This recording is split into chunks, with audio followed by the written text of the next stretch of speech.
ચેપ્ટરનું નામ છે એકમ અને માપન, બરોબર? તો એકમ અને માપન. સૌપ્રથમ આપણે છે ને વ્યાખ્યા ભણીએ ભૌતિક રાશિ. છે ને ભૌતિક રાશિ શું કહેવાય? ભૌતિક રાશિ તો કે આપણી આસપાસ બનતી ઘટનાને રજૂ કરવા માટેની રાશિ, રજૂ કરતો ખ્યાલ એટલે ભૌતિક રાશિ. તો આપણી આસપાસ કોઈ ઘટના બને, દાખલા તરીકે ગરમી કે ઠંડી, તો એને રજૂ કરવા માટેની ભૌતિક રાશિ કઈ છે? તાપમાન. રેડી? તો ભૌતિક રાશિઓ વિશે આપણે તો 9 માંથી ભણીએ છીએ, 8 માંથી બળ, દબાણ, તાપમાન, વેગ, ઝડપ, બરોબર? હવે આ દરેક ભૌતિક રાશિની, દરેક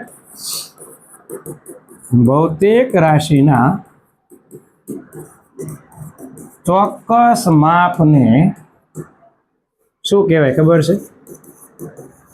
એકમ. શું કહેવાય? એકમ એટલે યુનિટ. ભૌતિક રાશિ એટલે ફિઝિકલ ક્વોન્ટિટી. તો કોઈ પણ કુદરતની ઘટનાને સમજાવવા માટે ભૌતિક રાશિઓ વપરાય અને દરેક ભૌતિક રાશિઓના ચોક્કસ શું હોય? માપ, જેને આપણે શું કહીએ છીએ?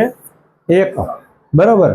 હવે આવી આપણી પાસે કેટલી ભૌતિક રાશિ છે? 7. કેટલી ભૌતિક રાશિ છે? 7 મૂળભૂત રાશિઓ છે. 7 કેવી રાશિ છે? મૂળભૂત. આ 7 મૂળભૂત રાશિઓમાં કઈ કઈ? તો કે પેલું લંબાઈ. પેલું શું છે? લંબાઈ. અને 7 મૂળભૂત રાશિ હોય એના ચોક્કસ શું હોય છે? મૂળભૂત એકમ. મૂળભૂત એકમ. લંબાઈ જે છે મૂળભૂત રાશિનો એકમ છે મીટર. શું એકમ છે? મીટર. કેમ લંબાઈ મૂળભૂત રાશિ? તો કે તમે જુઓ, કોઈ પણ વસ્તુ છે એની ઊંચાઈ, જાડાઈ, પહોળાઈ તમે બોલો છો. આપણે શું બોલીએ છીએ? માનો કે એક ચોરસ છે તો એની લંબાઈ અને પહોળાઈ. કોઈ જાડી વસ્તુ હોય તો એની જાડાઈ આપણે બોલીએ છીએ, બરોબર? કોઈ એક શહેરથી બીજા શહેરનું આપણે બોલીએ છીએ અંતર. તો આ તમામ વસ્તુ જાડાઈ હોય, ઊંચાઈ હોય, પહોળાઈ હોય અને અંતર હોય. દરેક વસ્તુ ખરેખર તો શું છે? મૂળભૂત રીતે શું છે? લંબાઈ જ છે. કેમ? તમે અંતર બોલો છો બે સિટી વચ્ચેનું. આપણે હાળીમપુર બોટાદ વચ્ચેનું અંતર કેટલું છે? 11 કિલોમીટર. રેડી? તો કે 11 કિલોમીટર જે તમે બોલ્યા એ શું બોલ્યા આપણે? અંતર. પણ અંતર રાશિ મૂળભૂત રીતે તો રસ્તાની શું છે? લંબાઈ છે. તો મૂળભૂત રાશિ એ કોઈ પણ રાશિ જે છે એનો પાયો કહેવાય. શું કહેવાય? પાયો. કે ઈ રાશિ જે છે મૂળભૂત છે. હું એમ કહું કે આ બોટલ છે, બરોબર? આ બોટલની જાડાઈ, આની ઊંચાઈ તમારે કેવું, અથવા તો આનો વ્યાસ, તો આ બધી વસ્તુ મૂળભૂત રીતે શું છે વિદ્યાર્થી મિત્રો? આ મૂળભૂત રીતે આ બધી લંબાઈ છે. અહીંયા સ્કેલ રાખીને માપશો તોય લંબાઈ, ઊંચાઈ માપશો તોય સ્કેલ રાખીને માપશો તોય લંબાઈ. અને માપ પટ્ટી લઈને આપણે હાળીમપુર સુધી વહી જઈએ તો એ ટેપ પટ્ટીથી જ માપી છે. તો એ શું છે? રસ્તાની લંબાઈ. અંતર બોલો છો પણ છે શું મૂળભૂત રીતે? લંબાઈ. તો આવી મૂળભૂત રાશિઓ, કેવી રાશિઓ? મૂળભૂત રાશિઓ, કે જે ખરેખર પાયો છે, બધી રાશિઓનું મૂળ છે. તો પહેલી રાશિ કઈ છે? લંબાઈ. બીજી રાશિ બધાને આવડે, સમય. એનો મૂળભૂત એકમ શું થાય? સેકન્ડ. રેડી? ત્યારબાદ દળ. દળનો એકમ શું થાય? કિલોગ્રામ. ત્રીજી રાશિ. ત્યારબાદ એક 10મા ધોરણમાં તમે ભણીને આવ્યા છો વિદ્યુત પ્રવાહ. વિદ્યુત પ્રવાહનો એકમ એમ્પિયર. મૂળભૂત એકમ છે વિદ્યુત પ્રવાહ. કયો? એમ્પિયર. 1, 2, 3, 4. પાંચમી ભૌતિક રાશિ કઈ? જ્યોતિની તીવ્રતા. આપણે પાંચમી રાશિ કઈ? જ્યોતિની તીવ્રતા. આ એકમ જે છે બહુ રેર કેસમાં 11 12 પછી આવવાના છે, પણ અત્યાર પૂરતું યાદ રાખી લઈએ. એનો એકમ છે કેન્ડેલ, સીડી વડે આપણે લખીએ છીએ. ત્યારબાદ તાપમાન. ત્યારબાદ તાપમાન મૂળભૂત રાશિ છે. જો આપણે અહીંયા કીધું ને કે ગરમી કે ઠંડીને રજૂ કરવા માટેની ભૌતિક રાશિ કઈ છે? તાપમાન. બરોબર. તો તાપમાન જે છે એનો એકમ શું થાય? કેલ્વિન. ત્યારબાદ છેલ્લી રાશિ છે દ્રવ્યનો જથ્થો. તો એનો મૂળભૂત એકમ થાય મોલ. દ્રવ્યનો જથ્થો એનો એકમ શું થાય? મોલ. હવે તમે કહેશો કે સાહેબ 9મા ધોરણમાં દળ એટલે દ્રવ્યનો જથ્થો જ આવતું, તો 9 કિલોગ્રામ અને અહીંયા મોલ. જો કોઈ મોટા ઓબ્જેક્ટ વસ્તુ હોય કે ભાઈ આપણે કોઈ મોટા દળવાળી વસ્તુ માપીએ તો એ કિલોગ્રામમાં લઈએ, પણ રસાયણ વિજ્ઞાનની અંદર આગળ તમે જ્યારે રસાયણ કેમિસ્ટ્રી ભણશો તો કેમિસ્ટ્રીના સાહેબ આના વિશે વધારે તમને માહિતી આપશે. આપણે ફિઝિક્સની અંદર દ્રવ્યનો જથ્થો મોલ આવે છે, કેમિસ્ટ્રીમાં વિસ્તૃત આવવાનું છે.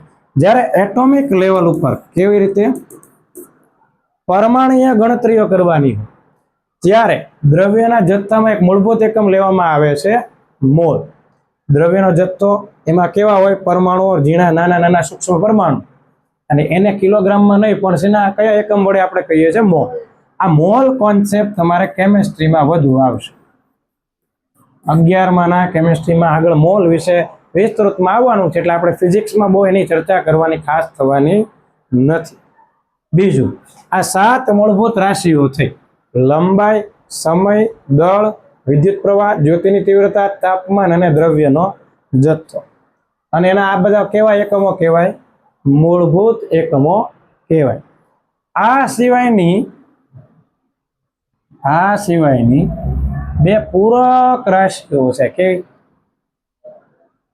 પૂરક રાશિ. તમે એમ કહેશો કઈ? પહેલું, પૂરક રાશિને સપ્લિમેટરી યુનિટ કહેવાય. પૂરક રાશિમાં પહેલું 2 રીતે આવે. પહેલું છે સમતલ કોણ. કયું? સમતલ કોણ. D theta. આપણે પીઝો ખાધો હોય કે ન ખાધો હોય, પણ પીઝો જોયો હોય એડવર્ટાઇઝ, શું જોયો હોય? એક સર્કલ હોય, એના કેન્દ્રથી અહીંયા હું માનો કે આ 2 ત્રિજ્યાને જોડી દઉં, તો આ જે ભાગ બન્યો ને એંગલ બન્યો કે ન બન્યો? કેન્દ્ર પાસે 2 ત્રિજ્યાઓ વચ્ચે શું બને? ખૂણો. અને આને આપણે કહીએ છીએ ચાપ. આને શું કહીએ છીએ? આ જે ભાગ પીળો હું દોરું છું એટલો, આને આપણે કહીએ છીએ ચાપ. આને કહીએ છીએ ખૂણો.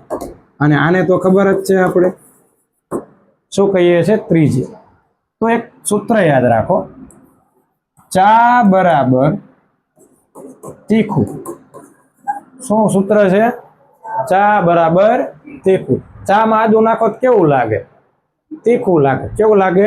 તીખું. બરોબર. તો ચામાં આપણે આદુ નાખીએ તો તીખું લાગે. ચા કહેતા ચાપ, ત્રિજ્યા તી કહેતા ત્રિજ્યા, ખૂ કહેતા ખૂણો. બરોબર.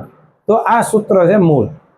એટલે કે ચાપ જે છે એ ત્રિજ્યા અને ખૂણાના ગુણનફળ જેટલો હોય. કોઈ પણ ચાપ લઈએ, દાખલા તરીકે અહીંયા આપણે દોરીએ પિઝાનો કટકો. શું દોરીએ?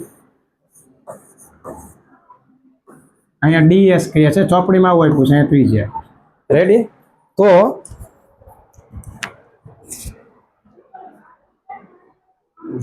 કેટલા વાગ્યા?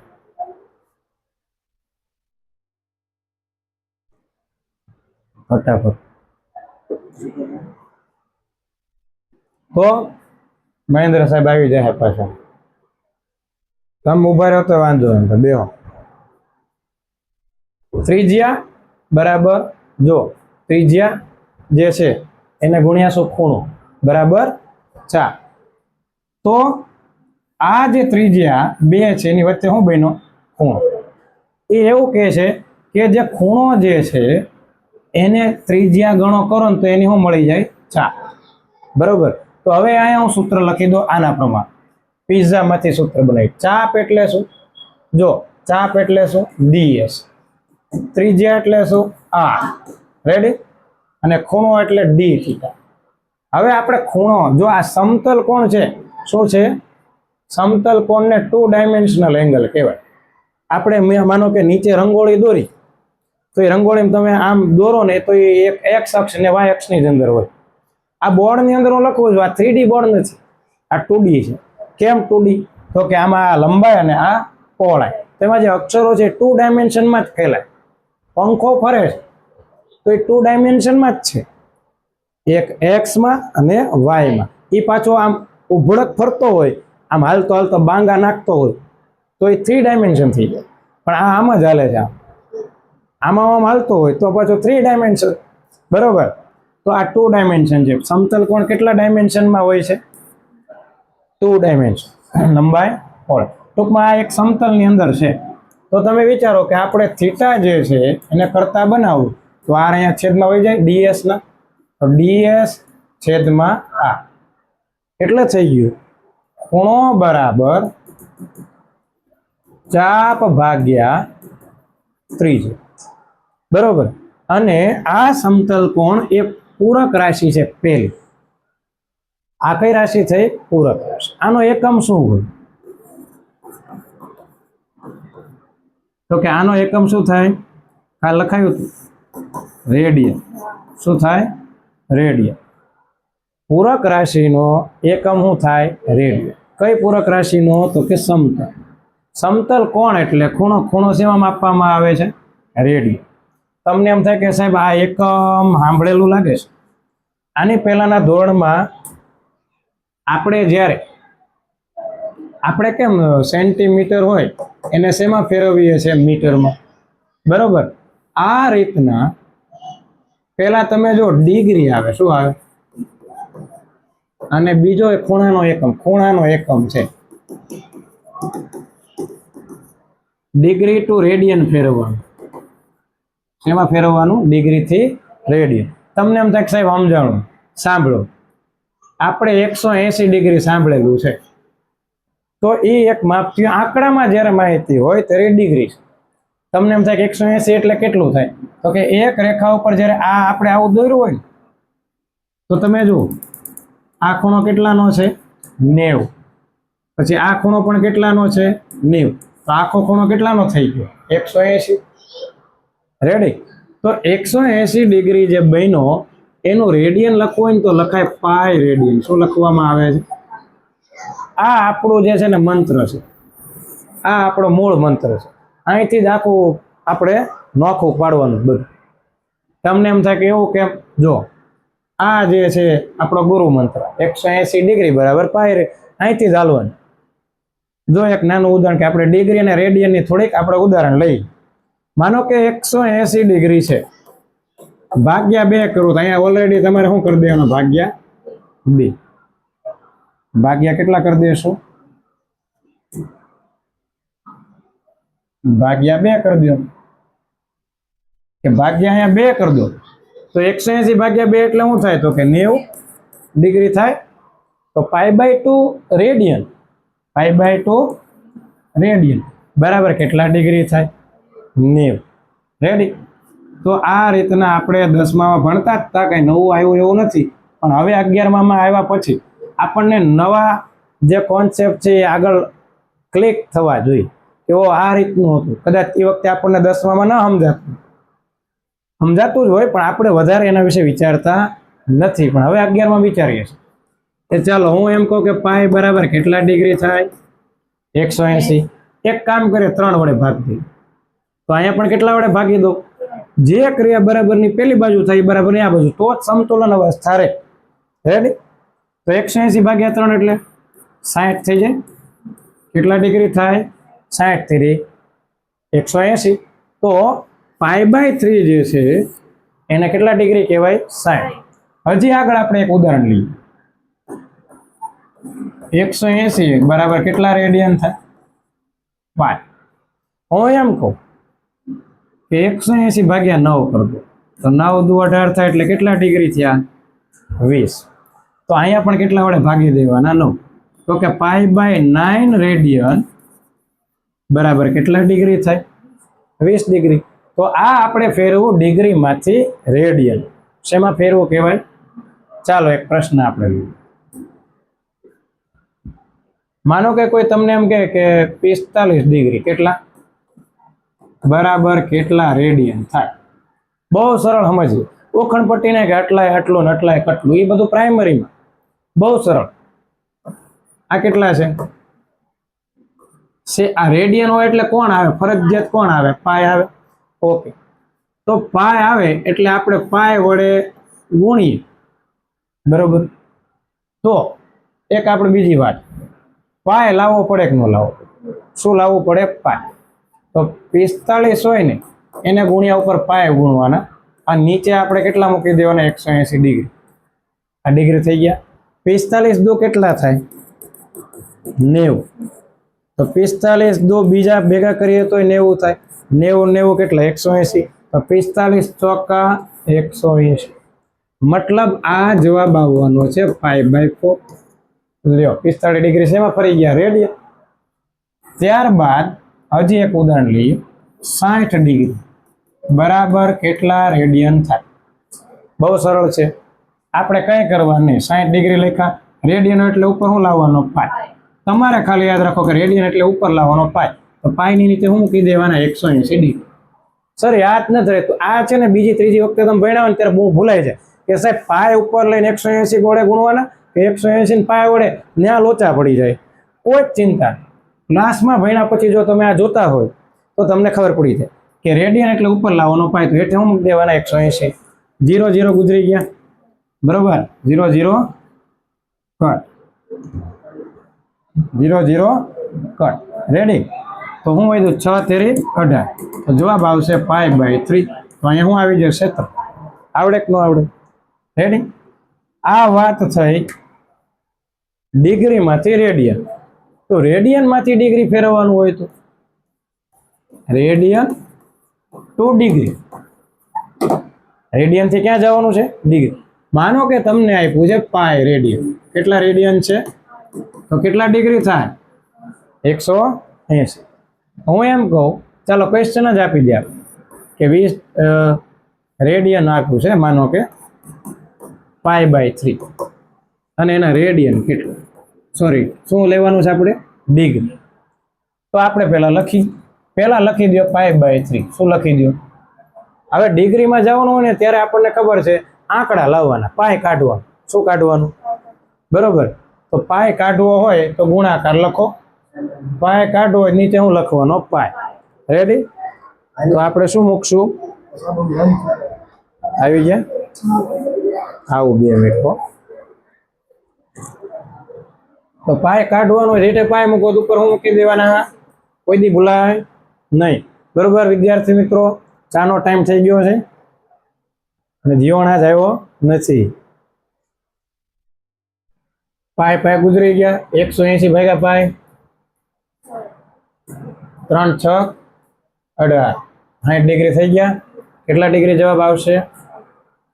ચાલો π/9 કરી દો. કેટલા કરી દો? કેટલા આ છે ને રેડિયન છે, તો અહીંયા શું આવશે? ડિગ્રી. ગણતરી કરવી હોય તો π/9 લખો ગુણ્યા પાય કાઢવો હોય ક્યાં લખવાનો? નીચે. તો જ ઉડે. ઉપર કેટલા મૂકી દો? 180. પાય કેન્સલ. 9 દુ 18. કેટલા ડિગ્રી? 20. તો હમણાં આપણે 20 ડિગ્રીમાં જ લીધું હતું. જો π/9 હતા કે નહોતા? રેડી. તો આજે આપણે વિદ્યાર્થી મિત્રો શીખ્યા સમતલ કોણ અને મૂળભૂત રાશિ. આવતીકાલે આપણે વાત કરશું ઘન કોણ. એની વાત કરશું ઘન કોણ અને એના સૂત્ર વિશે ચર્ચા કરશું. બરોબર. આજના લેક્ચરમાં આપણે આટલું રાખીએ છીએ.